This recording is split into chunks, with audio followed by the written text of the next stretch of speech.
I'm going to wash your feet, and you will walk. A homeless boy makes a promise that a billionaire father thought was a joke. For 2 years, he felt nothing. But the moment his feet touched the water, the miracle began to burn. The world's best doctors called it a scam. Then, a single leaf in a basin proved the experts wrong. They tried to frame the poor man for theft. They didn't realize the cameras were watching the real criminal. Stand up, Kyle. You're doing it. Hold it right there. In front of the men who said he'd never walk again, the impossible finally happened, that he wasn't just a beggar. He held the key to the entire city. See the moment the low-status boy became the king. The stranger at the gilded gate.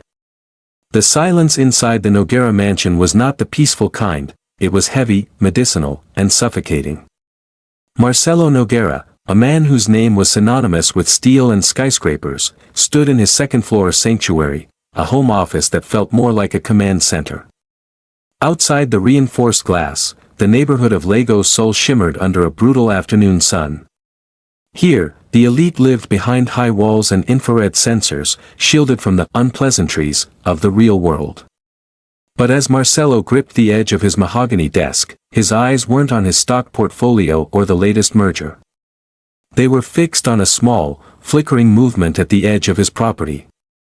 For 3 days, at exactly 3 p.m., a ghost had been appearing in his garden. Or at least, that was how Marcelo thought of him. The intruder was a boy, perhaps 10 years old, with skin deepened by the sun and hair lightened by it. He wore a shirt that had been washed so many times the fabric was translucent, and his feet were bare, calloused from miles of walking on hot asphalt.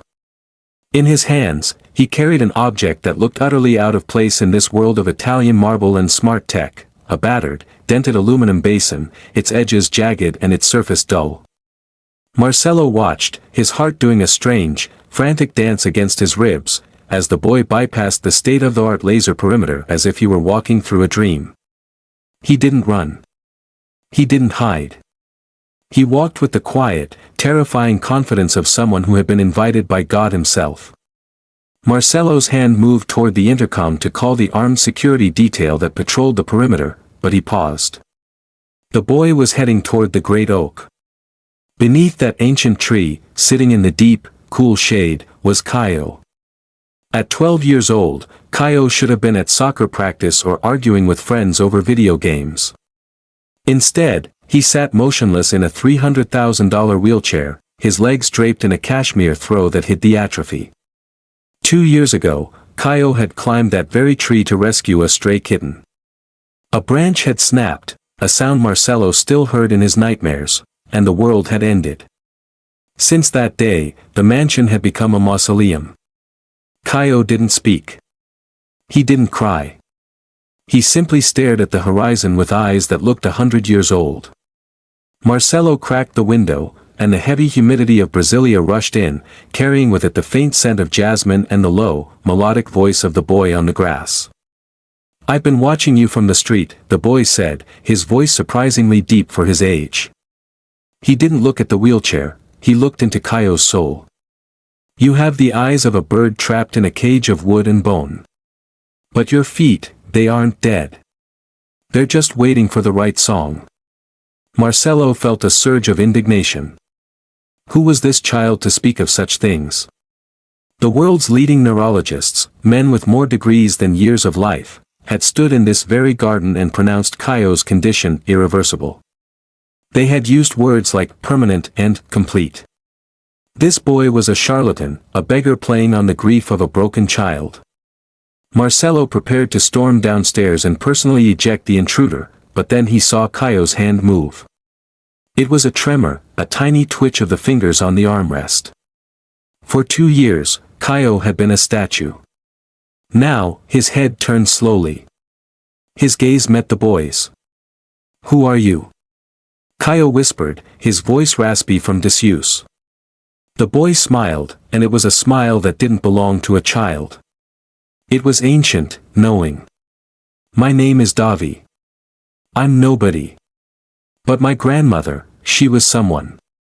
She taught me that everything in this world has a memory. Water remembers the mountain. The wind remembers the sea. And your feet, they remember the path. Davi knelt on the grass, ignoring the luxury surrounding him as if it were nothing more than dust. He placed the aluminum basin on the ground and began to pour water from a plastic jug. The water was cloudy, infused with crushed leaves and something that looked like coarse salt. "I'm going to wash your feet," Davi said with a terrifying certainty, "and you'll be able to walk." In the office above, Marcelo felt a cold shiver go down his spine. The promise was so absurd it should have been laughable, but the look in Caio's eyes, a look of desperate, agonizing hope, made Marcelo's anger vanish, replaced by a terrifying protectiveness. He didn't call security. Instead, he turned and ran.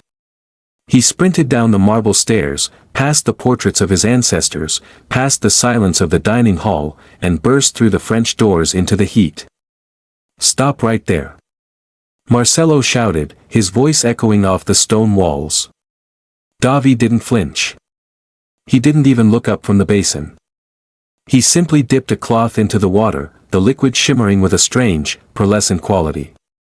"You're trespassing," Marcelo panted, coming to a halt a few feet away. "Do you have any idea what I could do to you? Who told you could come in here?" Davi finally looked up. His eyes were a startling, clear amber, reflecting the sun. "The gates were locked, sir," the boy said calmly. "But the heart was open. I heard your son's feet crying from 3 blocks away. A house this big shouldn't be this quiet." Marcelo felt as if he had been slapped. He looked at Caio, expecting to see fear. Instead, he saw his son looking at the boy as if he were an angel descended from the clouds. "Let him, Dad," Caio whispered. The desperation in his voice was a physical weight. "Please. Just, let him try." Marcelo stood frozen, caught between the logic of a billionaire and the raw, bleeding heart of a father who would give every cent he owned just to see his son take a single step. In that moment, the tension was broken by a sharp, rhythmic sound. Click. Click. Click. Helena, Marcelo's wife, appeared on the patio. She was dressed in black, her face a mask of grief and expensive makeup. She looked at the scene, the homeless boy, the dirty basin, the billionaire husband standing paralyzed, and her eyes filled with a mixture of horror and revulsion. "Marcelo? What is this? Why is this person touching our son?" She didn't wait for an answer. She turned to the intercom on the wall. "Security. Get to the garden immediately. We have an intruder." The suspense tightened like a bowstring. Davi didn't move. He reached out and gently took Caio's right foot, removing the expensive silk sock as if it were a piece of trash. The skin was pale, blue-veined, and cold. Marcelo watched, his breath caught in his throat. He saw the security team rounding the corner of the house, their uniforms crisp, their faces stern. They were seconds away from dragging this boy away. But Davi didn't look at the guards. He looked at Marcelo. "Sir," the boy said, his voice a calm anchor in the rising storm. "You can have them throw me out. You can even have them put me in jail. But if you do, your son's feet will sleep forever. Is your pride worth more than his walk?" The air in the garden of the Nogueira mansion was thick enough to choke on. The rhythmic thumping of heavy boots on the stone path signaled the arrival of 3 security guards, led by Rodrigo, a man Marcelo paid handsomely to ensure that the chaos of the city never breached the sanctuary of the rich. Rodrigo's hand was already on his holster, his face a mask of professional aggression. Helena stood on the patio, her voice trembling with a mixture of fear and elitist indignation. "Get him away from my son. Now. He's probably carrying diseases. Look at that filthy bucket." The guards closed in, a wall of black tactical gear against the small, fragile figure of Davi.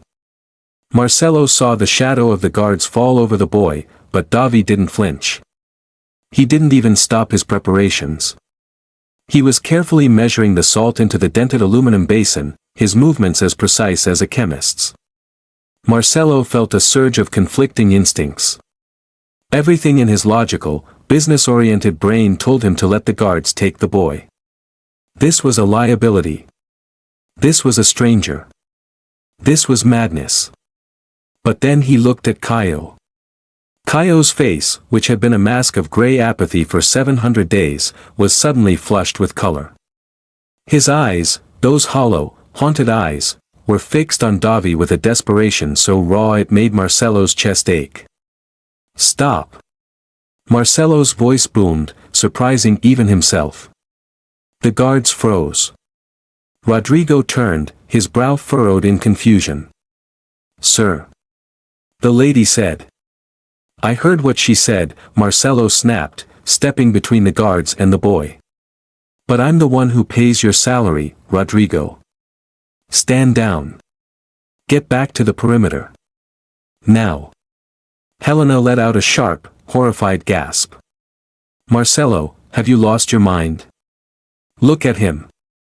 He's a beggar. He's a nobody. He's touching our son with his bare, dirty hands." Before Marcelo could respond, a new figure appeared at the garden wall. A man scrambled over the top, falling awkwardly into a flower bed of imported roses. He scrambled to his feet, panting, his clothes covered in the dust of a construction site. This was Jonas. He looked at the guards, the mansion, and the wealthy couple with a look of pure, unadulterated terror.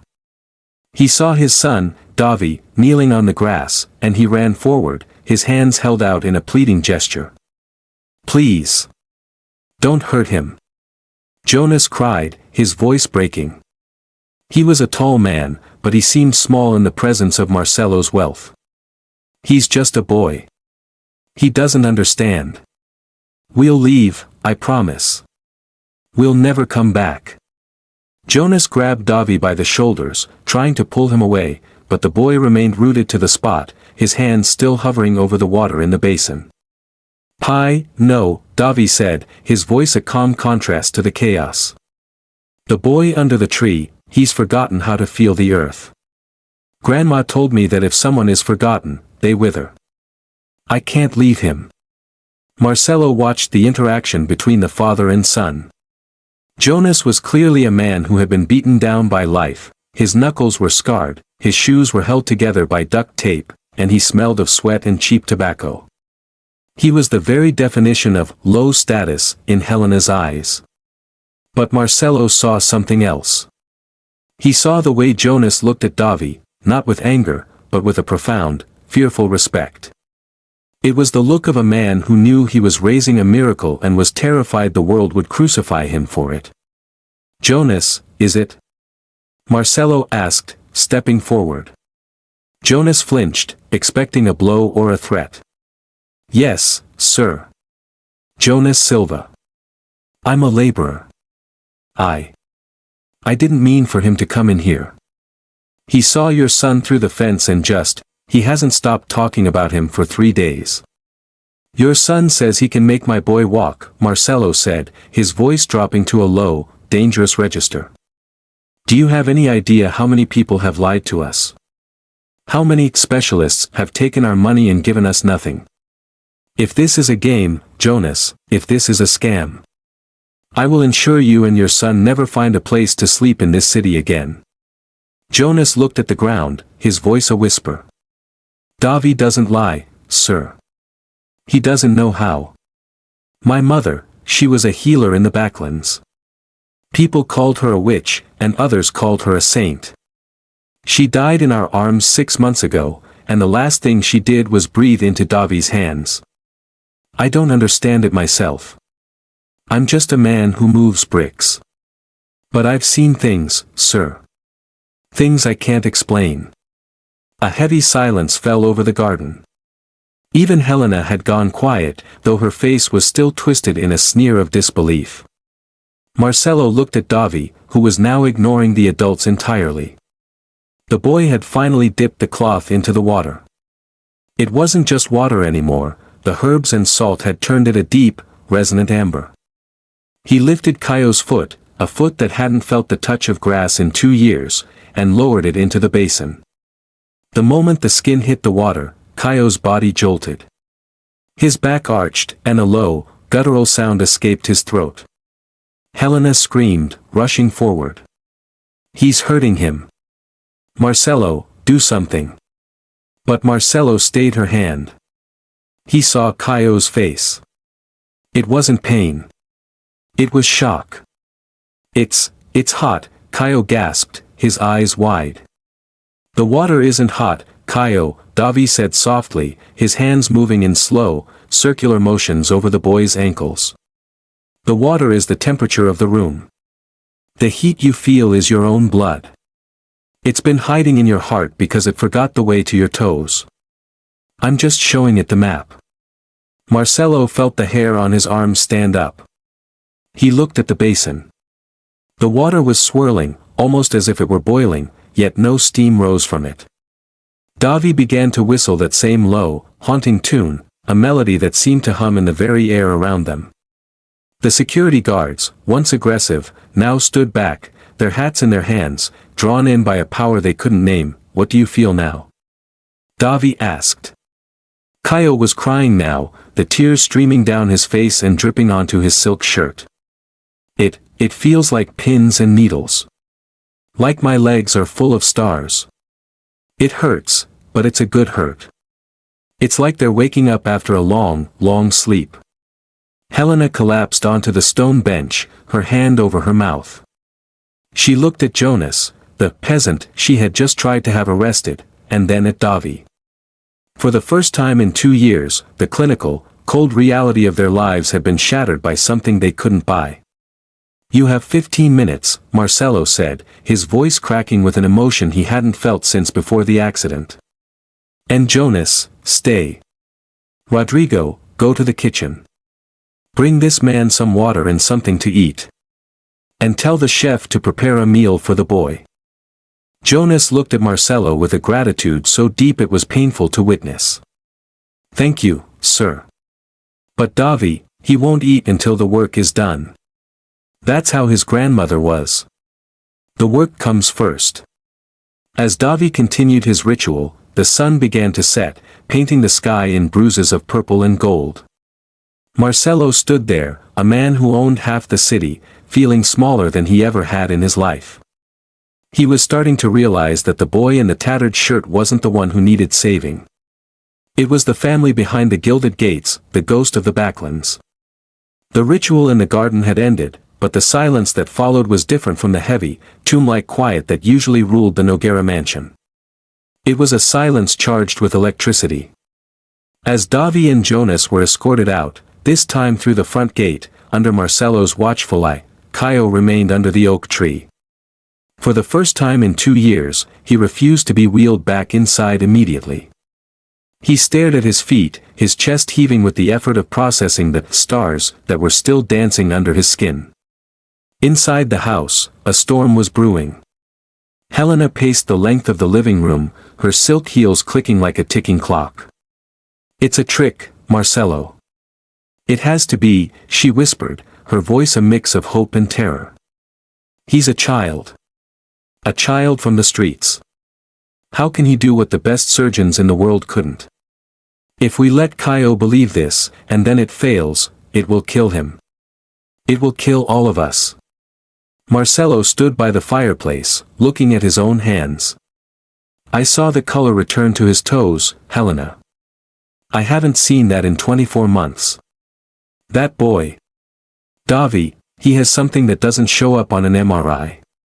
Their conversation was interrupted by the arrival of a man who embodied everything Marcelo used to value: status, prestige, and clinical coldness. Dr. Victor Aris, the family's chief medical consultant and a man whose ego was as large as his surgical fees, walked into the room without knocking. He had heard about the incident in the garden from a disgruntled nurse. I hear we're practicing folk medicine now, Marcelo. Aris said, a sneer curling his lip as he tossed his leather briefcase onto the designer sofa. A boy with a bucket? Really? I expected more from a man of your intellect. This isn't just foolish, it's medically negligent. You're allowing a vagrant to interfere with a delicate neurological case. He isn't a vagrant, Marcelo said, his voice dropping an octave. His name is Davi. And he did more for Kaio in 20 minutes than you've done in 2 years of consultations. Eris laughed, a dry, sharp sound. He gave him a warm foot bath and some placebo hope. It's a classic grift. These people, Marcelo, they see a mansion like this and they smell blood in the water. They'll play on your grief until your bank account is empty, and then they'll vanish back into the slums. The next day, the tension reached a breaking point. At exactly 3 p.m., Davi and Jonas arrived at the gate. But this time, they weren't alone. Dr. Eris was waiting for them on the patio, flanked by 2 other medical experts he had brought to debunk the miracle. Jonas looked terrified, clutching his son's hand as they walked toward the oak tree. He saw the men in white coats and the expensive equipment they had set up to monitor the session. "Wait," Dr. Eris commanded as Davi prepared to kneel. "Before you touch that boy, I want to see what's in that water. And I want to see your father's identification. We've run a background check on you, Jonas Silva. A history of irregular employment and a dead mother who practiced unlicensed medicine. Does that sound about right?" Jonas flinched as if he had been struck. "My mother saved hundreds of lives, sir. She never asked for a cent. She just wanted. She was a fraud, and so is your son," Eris interrupted, turning to Marcelo. "Marcelo, look at them. They are the definition of low-class opportunists. If you let this continue, I will be forced to report this to the Child Protection Services. You are endangering your son's health for a fairy tale." The instant karma of the situation began to simmer. While Eris was busy belittling Jonas, Davi hadn't said a word. He didn't argue. He didn't defend himself. He simply looked at Kaio, who was watching the scene with a mounting, silent fury. "Dr. Eris," Kaio said, his voice louder and clearer than it had been in years. "If you're so smart, why did you tell me I'd never feel my legs again?" "Because yesterday, when Davi touched them, I felt the grass. I felt the water. I felt everything." Eris turned, his face reddening. "Sensory hallucinations, Kaio. Nothing more." "Then explain this," Davi said softly. He had ignored the doctors and placed a single, dried leaf from his grandmother's collection onto the surface of the water in his basin. He didn't touch Kaio. He just pointed. "Kaio, don't think about standing. Don't think about the doctors. Just think about the leaf. Tell it to move." The doctors laughed. It was a cold, mocking sound that filled the garden. But Marcelo didn't laugh. He watched his son's face. Kaio's brow furrowed. He stared at the leaf floating in the basin. For a long, agonizing minute, nothing happened. Eris began to check his watch, a smug smile on his face. Enough of this circus. Security. Suddenly, the leaf began to spin. Not because of a breeze, but because Kaio's right big toe had suddenly, violently, twitched beneath the water. The ripple it created sent the leaf darting to the edge of the basin. The laughter stopped. Eris's jaw dropped. The medical monitors, the ones Eris had brought to prove there was no nerve activity, suddenly began to beep frantically. The needles on the graph paper jumped, tracing a jagged, impossible line of electrical life. That's impossible," Eris stammered, rushing to the monitor. "The equipment must be malfunctioning. It's a short circuit." "The only thing short-circuiting is your pride, doctor," Marcelo said, stepping forward. He looked at Jonas, who was weeping silently with relief, and then at Davi, who remained as calm as a deep well. Marcelo turned back to Eris. "You spent 20 minutes insulting a man because of his clothes and a boy because of his status. You called them frauds. But the only fraud I see here is the man who stopped believing in healing the moment it didn't come from a textbook." Marcelo pointed toward the gate. "Get your equipment out of my house, Eris. You're fired. And don't bother sending a bill for today. I'll be donating your fee to the shelter where Jonas and Davi have been staying." As the prestigious doctors were forced to pack up their gear in front of the house staff, who were now openly whispering and pointing, the low-status laborer and his son stood tall. The reversal was beginning. The powerful were being humbled, and the humble were becoming the center of the world. But as Eris reached the gate, he turned back, his face twisted with a final, bitter threat. "You think this is over, Marcelo? You've invited a wolf into your home. I'll find out where they came from. I'll find out what they're really hiding." Davi looked at Eris, and for the first time, there was a flash of something fierce in the boy's amber eyes. "You can look all you want, sir. But you won't find anything. My grandmother said the only people who fear the light are the ones who live in the dark." The morning following Dr. Eris's dismissal felt like the first day of spring in a house that had been trapped in a 100-year winter. For the first time since the accident, Caio was not in his bed when the sun rose. Marcelo found him in the sunroom, his wheelchair positioned near the floor-to-ceiling windows. Caio wasn't staring blankly at the horizon, he was looking at his own feet, concentrating so hard that beads of sweat stood out on his forehead. Every few seconds, a toe would twitch, a tiny, flickering spark of life that defied every medical textbook in Marcelo's library. But the piece was a fragile glass ornament, and Dr. Victor Eris was coming with a hammer. At noon, a convoy of black SUVs screeched to a halt in front of the Noguera gates. Marcelo, watching from the balcony, felt a cold knot of dread tighten in his stomach. It wasn't just Dr. Eris. Accompanying him was a man in a tailored gray suit, the district superintendent of police, and a camera crew from a local, investigative, news outlet known for sensationalist takedowns. "Marcelo." Eris's voice amplified through the intercom, dripping with fake concern. "I'm here with Superintendent Rocha. We have reason to believe that the individuals you've invited into your home are part of an organized criminal ring targeting wealthy families in Lagos Sul." Marcelo hurried down the stairs, meeting them at the front door. "Eris, this is a circus. Get these cameras off my property." "It's a public safety matter, Mr. Noguera," Superintendent Rocha said, his voice cold and official. "Dr. Eris filed a formal report this morning. He claims that after his departure yesterday, several high-value medical prototypes and a luxury timepiece went missing from his bag. He also alleges that the healer is using unlicensed narcotics to simulate physical reactions in your son. Behind them, the camera crew was filming everything, the red, live light on the lens glowing like a predatory eye. Eris stepped forward, leaning in close to Marcelo. "I told you I'd find out what they were hiding," he whispered, his eyes gleaming with malice. "By the time I'm done, that miracle boy will be in a state facility, and his father will be behind bars for the next 10 years. At that exact moment, Jonas and Davi appeared at the edge of the property. They had walked from the bus stop, carrying their aluminum basin and their bag of herbs.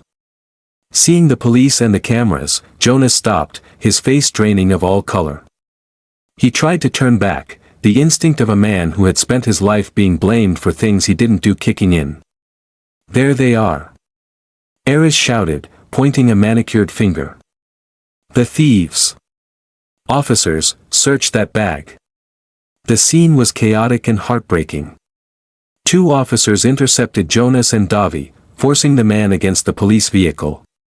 The camera crew zoomed in on Jonas's tattered clothes and Davi's bewildered face. To the viewers watching the live stream, it looked like a classic, poor man caught red-handed, story. "I didn't take anything," Jonas cried, his voice cracking with humiliation. "Please, I've never stolen a thing in my life." "Davi, tell them." Davi stood perfectly still, even as an officer dumped the contents of their bag onto the pavement. The dried leaves, the coarse salt, and the old cloth fell into the dust. Then, with a dramatic flourish, the officer reached into the bottom of the bag and pulled out a glittering, platinum Patek Philippe watch, Eris's timepiece, and a small vial of clear liquid. "Is this yours, Dr. Eris?" the superintendent asked. "That's it," Eris said, smirking at the camera. "And that vial, that's the drug they're using to trick this poor, grieving family. It's a disgrace. The comments on the live stream began to pour in. Typical. How could they do that to a kid in a wheelchair? Lock them up. The social status of Jonas and Davi had made them easy targets for public scorn. The instant karma seemed to be working in reverse. The villain was winning. But Marcelo was watching Davi. The boy wasn't looking at the watch or the police. He was looking at the camera. My grandmother said that a man who plants a thorn in another's path shouldn't walk barefoot, Davi said softly. Shut up, kid, Eris snapped. Take them away, Superintendent. Wait. A voice rang out from the mansion. It was Helena. She was holding a tablet in her hand, her face white with fury. She didn't look like the fragile, depressed woman she had been for years. She looked like a mother protecting her cub. Superintendent, before you arrest this man, you might want to see the footage from our hidden security system. Eris's smirk faltered. What hidden system? I know where your cameras are, Helena. The ones you know about, yes, Helena said, her voice trembling with rage. But after Caio's accident, Marcelo installed high-definition pinhole cameras in the garden to monitor his recovery. They're motion-activated. And they record to a private cloud. She turned the tablet toward the superintendent and the camera crew. The footage was crystal clear. It showed the garden from the previous afternoon, after Davi and Jonas had left. It showed Dr. Eris standing by the stone bench. He looked around to make sure he was alone, then reached into his own pocket, pulled out his watch and a vial, and tucked them into the side pocket of the bag Davi had accidentally left behind. The silence that followed was deafening. The camera operator, sensing the shift in the narrative, zoomed in on the tablet screen. The live viewers saw the truth in high definition. The comments flipped instantly. OMG, he framed them. Arrest the doctor. This is pure evil. Superintendent Rocha looked at Eris, his expression shifting from professional to disgusted. Dr. Eris, would you like to explain why you were donating your watch to these people yesterday? Eris began to stammer, his face turning a sickly shade of gray. It's a misunderstanding. I must have dropped it. You didn't drop it, Victor, Marcelo said, stepping forward. He took the handcuffs from the officer's belt. You planted it because you couldn't handle the fact that a low-status boy from the street has more talent in his pinky finger than you have in your entire career. You didn't just try to frame a man, you tried to steal a child's hope. In a stunning reversal, the officers turned from Jonas and released him. They moved toward Eris. The instant karma was swift. The cameras captured the prestigious Dr. Victor Eris being handcuffed and led toward the back of the SUV he had arrived in. His reputation, his career, and his status evaporated in the span of 30 seconds. As the police cars drove away, the camera crew stayed. They were no longer looking for a scandal, they were looking for a miracle. They turned their lenses toward Davi and Jonas. Mr. Silva, the reporter asked, shoving a microphone toward Jonas. How do you feel? You were almost sent to prison. Jonas looked at the camera, then at Marcelo, who was standing beside him with a hand on his shoulder. I'm just a man who moves bricks, Jonas said, his voice steady for the first time. I've spent my life being invisible. But today, I learned that being high status doesn't mean you have a high soul. And my son, he's the best part of me. Davi walked over to the aluminum basin and picked it up. He looked at the reporter. You should go now, he said. The work is quiet. Miracles don't like noise. That evening, as the news of the miracle healer of Lagos Seoul began to go viral across the country, a package arrived at the mansion. It was an old, leather-bound trunk that had been found in the basement of a local hospital that was being demolished. It was addressed to the heir of Azira. When Marcelo and Jonas opened it, they found the medical journals of Davi's grandmother. But they found something else, too. A photograph from 40 years ago. It was a picture of a young, struggling medical student standing next to a wise, older woman in the backlands. The student was a man Marcelo recognized, the late founder of the very hospital that had given Eris his credentials. The note attached to the photo said, "To Azira, who taught me that medicine is 10% science and 90% love. Without your superstitions, I would never have saved a single life." The low-status woman they had all mocked was actually the secret mentor of the city's most legendary doctor. The lineage of healing was deeper and more prestigious than any degree on Eris's wall. The scandal of Dr. Eris's arrest had sent shockwaves through the upper crust of society, but inside the Noguera mansion, a different kind of intensity was building. It was the 6th day of Davi's ritual, and the air seemed to hum with a restless energy. The viral news of the miracle healer had drawn a crowd to the iron gates of the estate, reporters, curious onlookers, and, most notably, a delegation from the National Medical Board. They weren't there to celebrate. They were there to shut Davi down. "Marcelo, this has gone too far," whispered Ricardo, Marcelo's business partner, as they stood in the grand foyer. Outside, a group of stern-faced men in charcoal suits were demanding entry. "The board is calling this unlicensed practice of medicine. They want to take the boy into custody for questioning and file an injunction against you. If you don't hand the kid over, the company's stock will plummet. You're being seen as a man who's lost his grip on reality." Marcelo looked at Ricardo, a man he had known for 20 years, and realized he saw a stranger. "You're worried about the stock price, Ricardo? My son moved his legs this morning." For the first time in 2 years, he felt the coldness of the floor. "And you want me to hand his hope over to a board of bureaucrats? It's about order, Marcelo.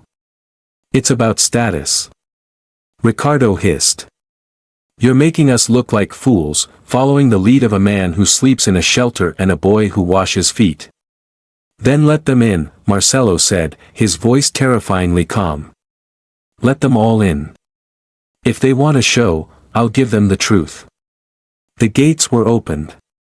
The medical board, led by a cold, academic woman named Dr. Helena Vance, marched into the garden. They were met with a scene that looked like something out of a forgotten century. Davi was kneeling by the aluminum basin, his sleeves rolled up, while Jonas stood behind him like a silent sentinel. Caio sat in his wheelchair, his face set in a mask of grim determination. "Mr. Noguera," Dr. Vance began, her voice clipping every syllable. "We are here to serve a cease and desist order. This display is a violation of multiple health codes.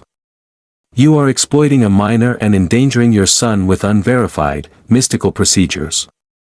We have a specialized ambulance waiting to take Caio to a state facility for a proper re-evaluation." Jonas stepped forward, his heart hammering against his ribs, but his voice didn't waver. "My son isn't a display, ma'am. He's a healer. And he isn't hurting anyone." "Stand back, Mr. Silva," Vance sneered, not even looking at him. "We've reviewed your records. You have no standing here. Your opinion is as irrelevant as your employment history." The crowd of reporters at the gate leaned in, cameras clicking. This was the moment of peak conflict, the powerful elite ready to crush the humble poor. "Davi," Marcelo said, ignoring the doctors. "Are you ready?" Davi looked at Dr. Vance. There was no anger in his eyes, only a profound, unsettling pity. "You have many books, ma'am," Davi said softly. "But books don't have a heartbeat. You're looking for a reason to stop me because you're afraid that if I'm right, your life's work is incomplete." He turned back to Caio.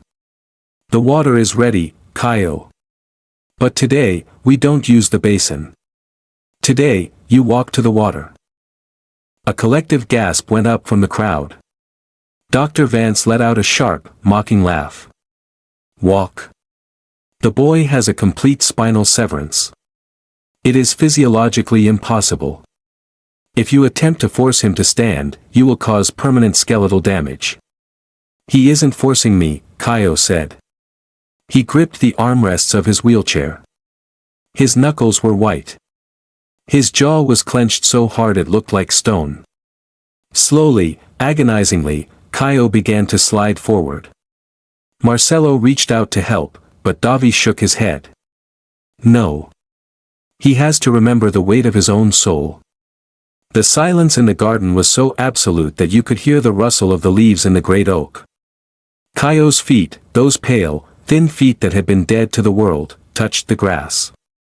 His legs shook violently. The medical monitors that Dr. Vance had insisted on hooking up began to scream with activity. His heart rate is too high. Stop this. Vance shouted. But Kaio didn't stop. With a guttural cry of sheer, raw will, he pushed. His knees locked. His back straightened. And then, for the first time in 730 days, Kaio Noguera stood on his own 2 feet. The reporters froze. The cameras stayed fixed. Ricardo's jaw dropped so low his cigar fell to the grass. Dr. Vance stepped back, her face a mask of shattered certainty. "One step," Davi whispered. "Just one, for the memory of the earth." Kaio lifted his right foot. It hovered in the air, trembling. Then, with a thud that sounded like a heartbeat to Marcelo, it landed on the grass. Then the left. 1 step. 2 steps. 3 steps. Kaio reached Davi and collapsed into the boy's arms, weeping.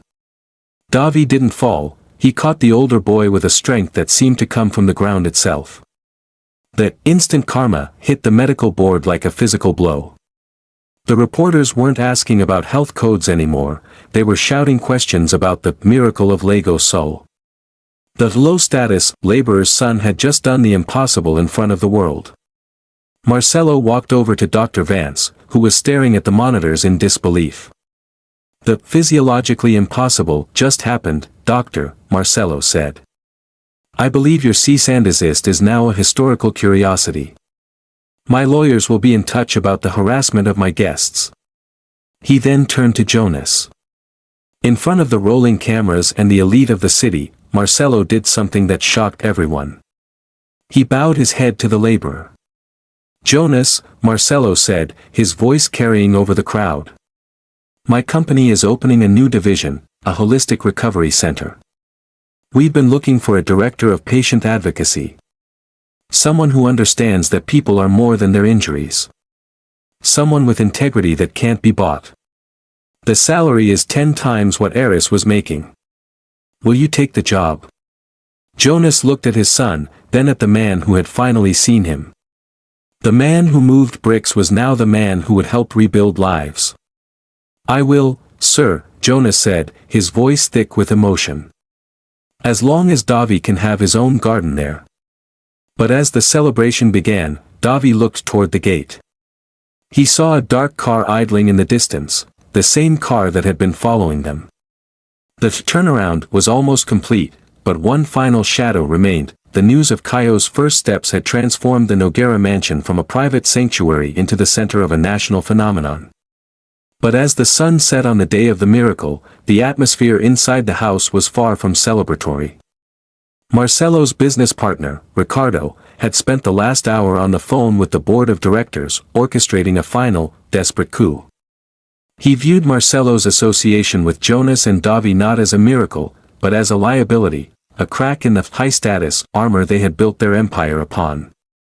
"It's over, Marcelo," Ricardo said, stepping into the study where Marcelo was sitting with Jonas and Davi.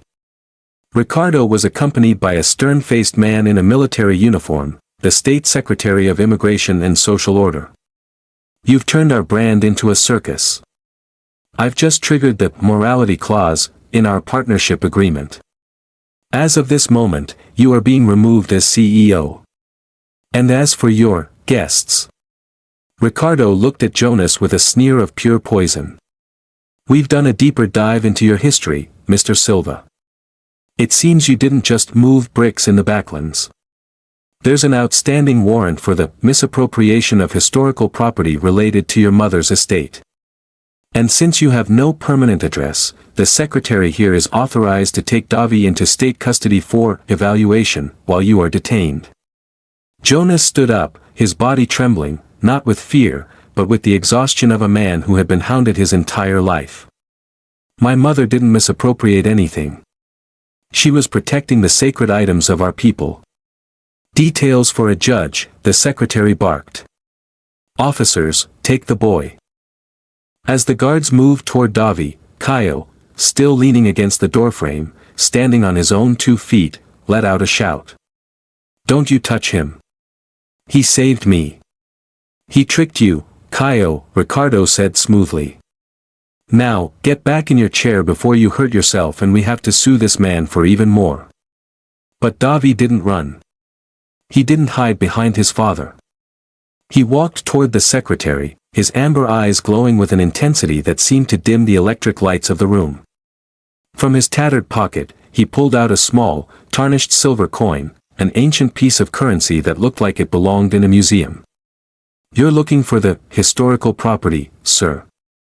Davi asked, his voice calm and melodic. My grandmother told me that people who hunt for gold often forget to look at the light. This coin, it was given to my grandmother by a man she saved 40 years ago. A man who couldn't pay her with money, so he gave her his heritage. The secretary's eyes widened as he looked at the coin. He snatched it from Davi's hand, his fingers trembling. On the face of the coin was a crest, the crest of the Vaz de Mello family, the literal founders of the city and the original owners of the land the Noguera mansion sat upon.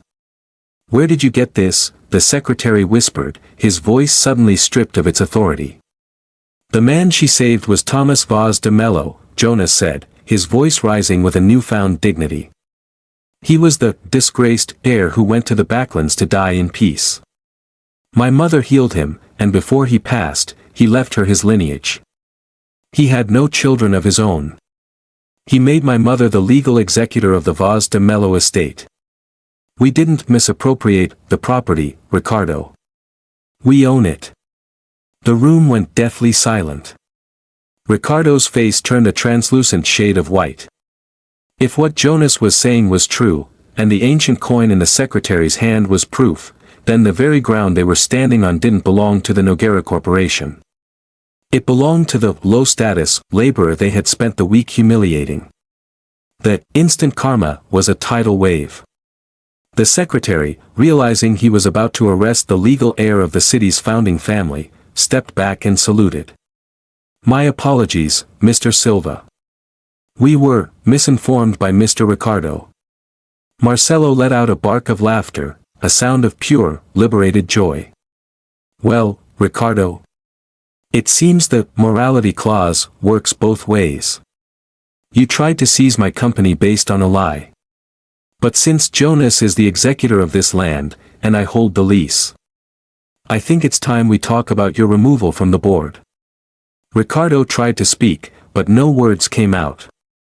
He looked at Davi, the boy he had called filth, and realized that the child held the keys to his entire world. In a final act of cowardice, Ricardo turned and fled the room, followed by the secretary, who was already drafting a public apology. The story reached its emotional climax an hour later.